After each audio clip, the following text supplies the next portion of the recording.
La richesse en compétences constitue un enjeu phare de compétitivité des entreprises et d'attractivité d'un territoire. Dans un monde chahuté par les crises sanitaires, écologiques et géopolitiques, les cartes sur les besoins en emploi et en compétences d'une multitude de secteurs sont rebattues au plan quantitatif, mais aussi au plan qualitatif. Articuler l'offre de formation en fonction des besoins du territoire, de ses entreprises, de sa culture et de sa démographie est un enjeu majeur pour l'Alsace du Nord.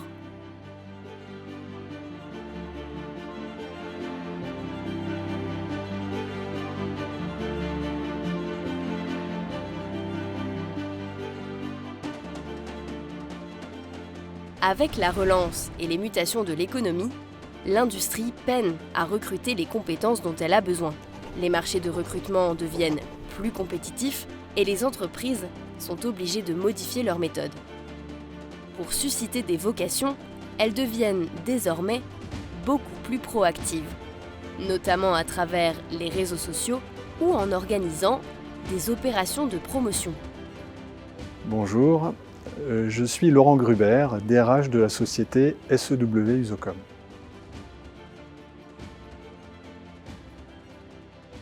Nous employons en France 2400 personnes et nous sommes la filiale d'un groupe allemand, le groupe SEW Eurodrive, qui emploie plus de 20 000 personnes dans le monde.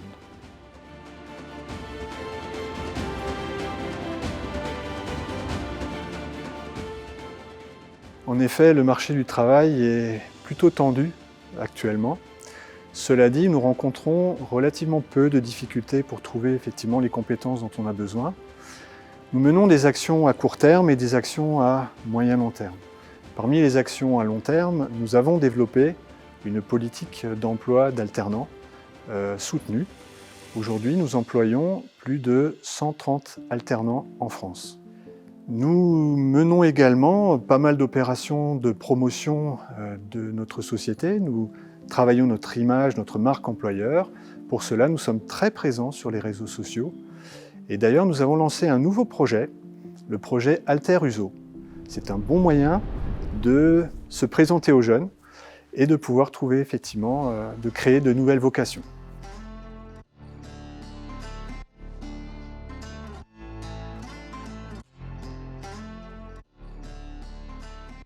Cela fait presque 3 ans que j'ai le plaisir de présider le CFAI Alsace et c'est un vrai bonheur.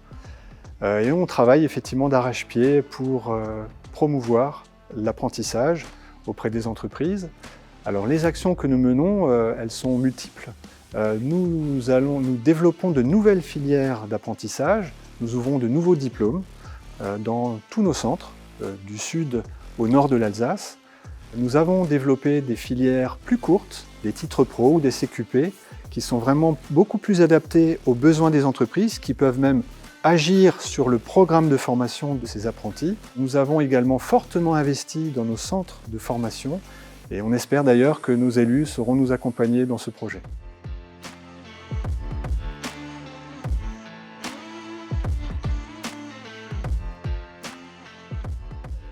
Pour attirer des jeunes, des moins jeunes et des femmes dans l'industrie, il faut travailler déjà la demande, c'est-à-dire connaître les besoins des entreprises.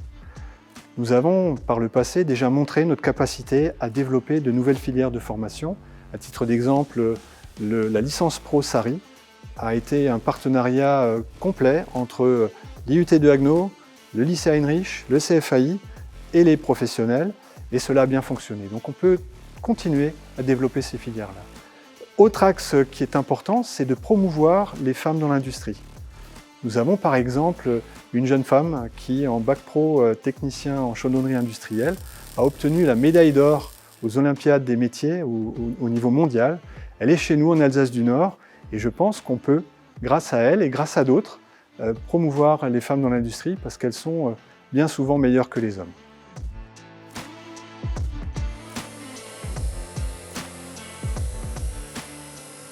Effectivement, l'emploi est le problème majeur que l'on rencontre actuellement. Et c'est plutôt à l'inverse de ce qu'on connaissait à l'époque, c'est-à-dire qu'en fait, on est devant une pénurie de main-d'œuvre. Et pour moi, il y a 2 actions principales à mener.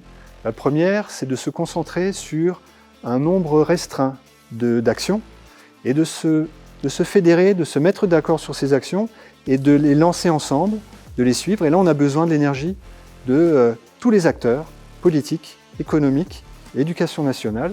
C'est vraiment fondamental. Éviter qu'on s'éparpille parce que en ces périodes d'économie d'énergie, on le sait très bien, à trop se disperser, eh bien on perd notre énergie. Ce qui est important, c'est de bien cibler le public. Et je pense que les jeunes collégiens sont vraiment une cible à privilégier parce qu'ils sont en phase d'orientation et c'est vraiment là que se font les choses. Et là, des actions comme les soirées famille-entreprise et toutes les activités de découverte des métiers industriels auront vraiment tout leur poids pour préparer ces jeunes à nos futurs métiers industriels.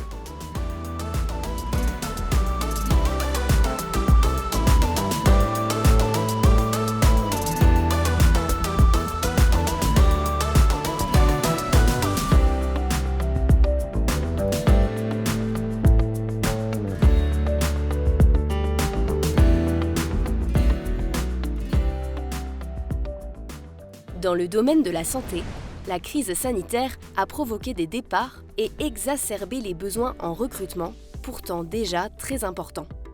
Aujourd'hui, les besoins les plus critiques portent entre autres sur les infirmiers, les aides-soignants, les accompagnants éducatifs et sociaux et les auxiliaires de vie. On a une estimation assez simple à trouver, c'est qu'aujourd'hui, on a déjà des postes qui ne sont pas pourvus. On a environ sur nos établissements de Haguenau, Bijulière, Wissembourg, une soixantaine de postes d'infirmiers aujourd'hui qui ne sont pas pourvus et une trentaine de postes d'aides-soignants. Quand on se projette à 3 ou 5 ans, pour essayer d'anticiper les besoins de santé de la population et les besoins des patients sur les Est du Nord, on est plutôt sur un volume de 80 à 100 professionnels infirmiers qu'il faudrait former chaque année en plus pour pouvoir satisfaire les besoins à la fois des acteurs publics mais aussi des acteurs privés. Il ne faut pas oublier que la santé, c'est évidemment l'hôpital public, ce sont aussi les cliniques, ce sont aussi les acteurs du secteur médico-social, associatif, et les besoins ils sont extrêmement importants à la fois pour les infirmiers et à la fois pour les aides-soignants.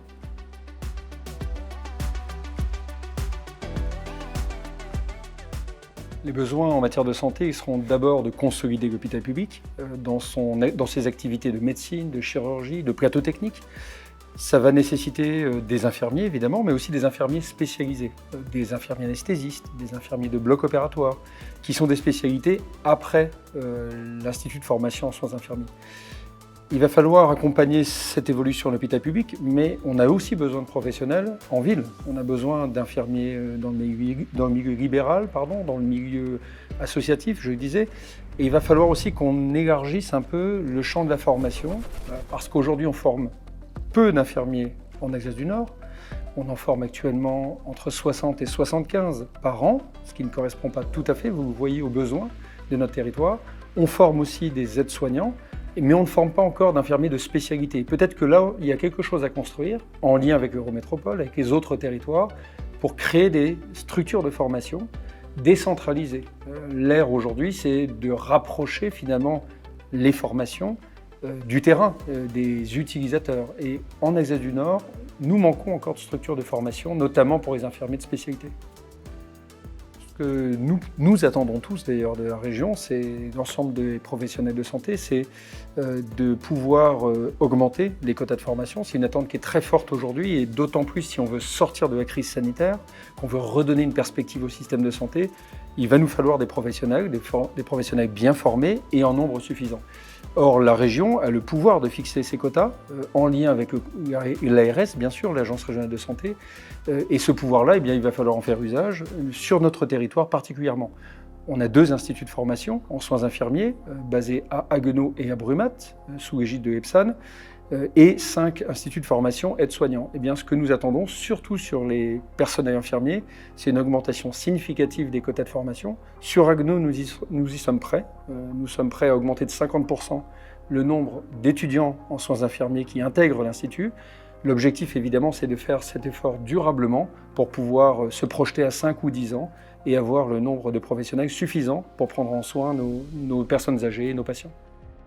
Dans le domaine de la santé comme dans d'autres, j'imagine, l'essentiel c'est d'arriver à former suffisamment de personnel qualifié sur notre territoire d'Alsace du Nord pour ensuite les retenir Nous sommes dans un secteur où il y a une forte concurrence avec l'Eurométropole, avec d'autres territoires d'Alsace qui sont très attractifs aussi. L'enjeu pour nous, c'est d'attirer des jeunes qui se forment sur place avec des métiers qualifiants, avec de l'emploi, ou dans un secteur dans lequel il n'y a pas de chômage, et surtout de les retenir ensuite pour qu'ils s'y installent, fondent une famille et travaillent le plus longtemps possible dans nos hôpitaux.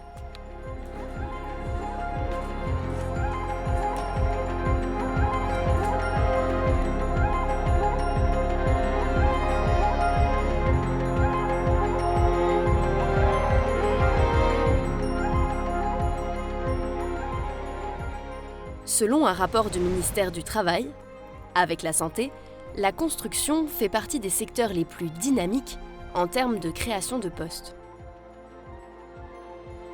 Dans ce contexte d'urgence, et avec près de 7 milliards d'euros dédiés, la rénovation énergétique constitue un axe majeur du plan de relance post-crise. Conséquence de cela, le recrutement est plus que jamais un enjeu pour le bâtiment.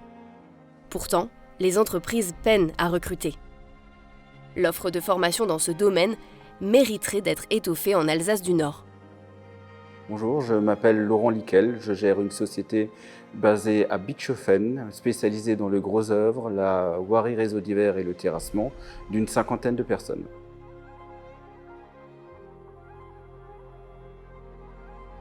Alors le recrutement chez nous est une difficulté depuis 2 décennies. On le gère de façon différente selon les cas. Donc la première des choses, ça marche essentiellement par le bouche à oreille, que ce soit pour les nouvelles embauches de personnel qualifié ou pour les apprentis. Aujourd'hui, nous faisons une grosse partie de nos embauches à travers l'apprentissage pour former des gens et pour essayer de les garder le plus longtemps possible.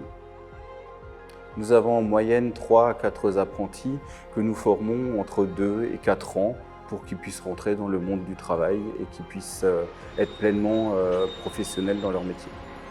Alors, nos apprentis sont formés dans 3 écoles qui sont situées à Saverne, à Strasbourg pour les Compagnons de Loire et à Illkirch.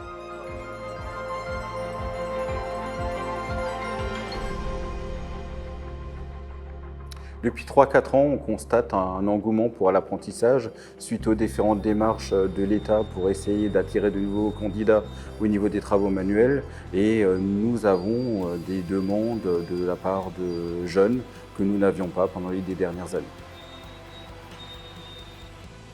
Le numérique prend beaucoup d'importance et en tout cas de plus en plus en sortant de nos bureaux. Le personnel qui est dans les bureaux sait parfaitement s'accommoder de cette nouvelle conception des choses, mais le personnel de chantier, lui, est aux prémices de toutes ces adaptations.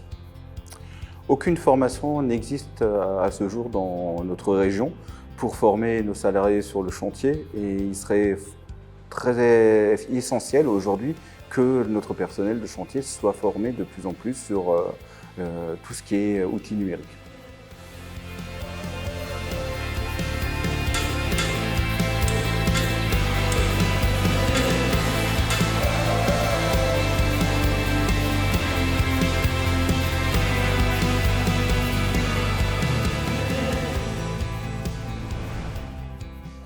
Face à la difficulté d'embaucher, certaines entreprises créent leur école interne.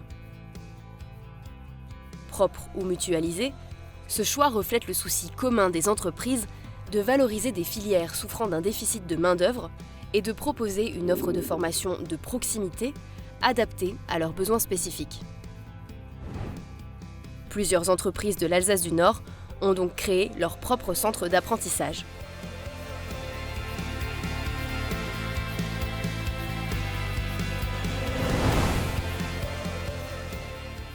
Bonjour, alors je me présente, je suis Franck Schuller, je suis formateur technique et commercial chez Triba.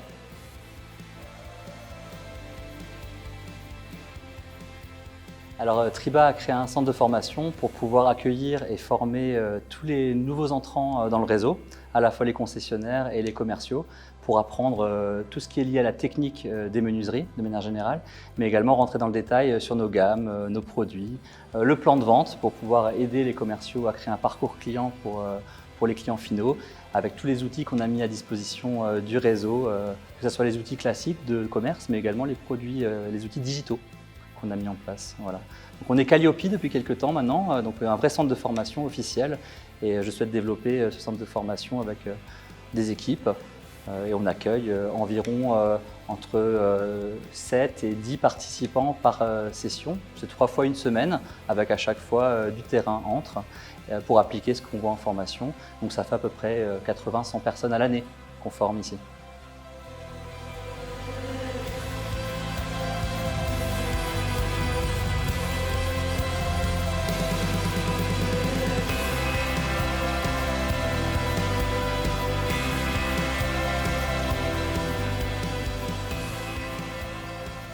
Les collectivités territoriales exercent des compétences diversifiées pour répondre le plus souvent en proximité aux besoins de la population. Un baromètre publié par des associations d'élus locaux pointe les difficultés persistantes des collectivités à renouveler leurs effectifs. La capacité pour les employeurs publics locaux à attirer et fidéliser leur personnel est pourtant déterminante pour qu'ils puissent assurer la continuité et la qualité de leur mission. Bonjour, je suis Pascale Amrain, directrice des ressources humaines et de l'innovation de la communauté d'agglomération de Haguenau.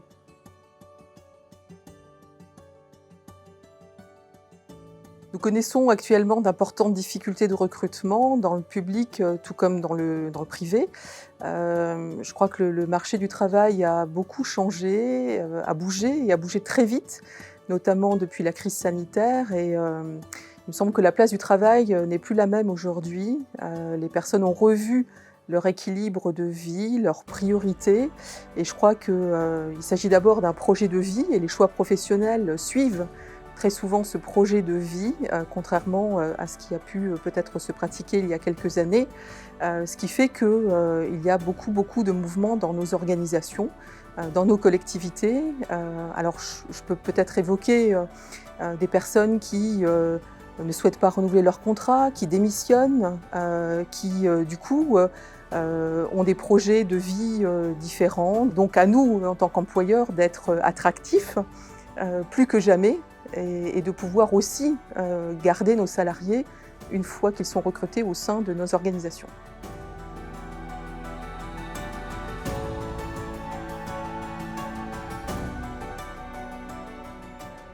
Pour certains postes sur lesquels nous avons des difficultés de recrutement, nous avons tenté depuis quelques mois de diffuser des petites annonces en parallèle, c'est-à-dire une petite annonce sur un poste classique et des petites annonces sous forme de contrat d'apprentissage.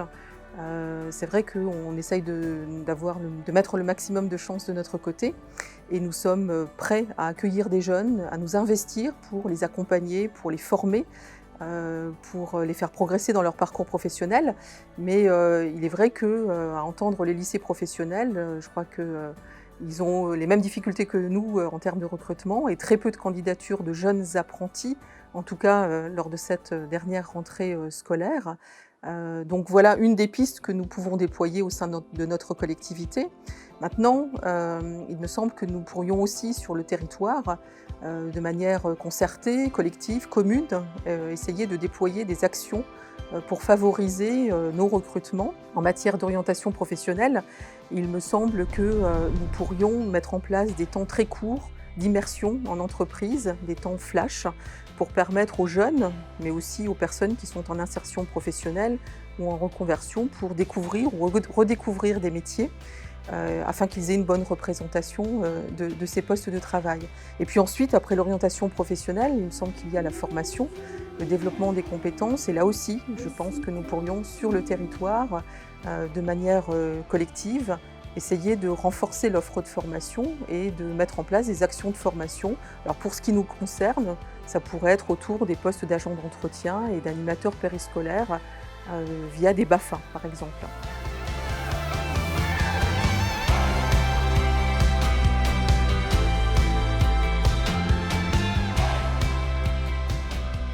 Crise climatique et sanitaire, guerre en Ukraine, numérisation, tournant de l'industrie, vieillissement de la population, le marché du travail subit déjà et connaîtra encore de profonds chamboulements d'ici quelques années.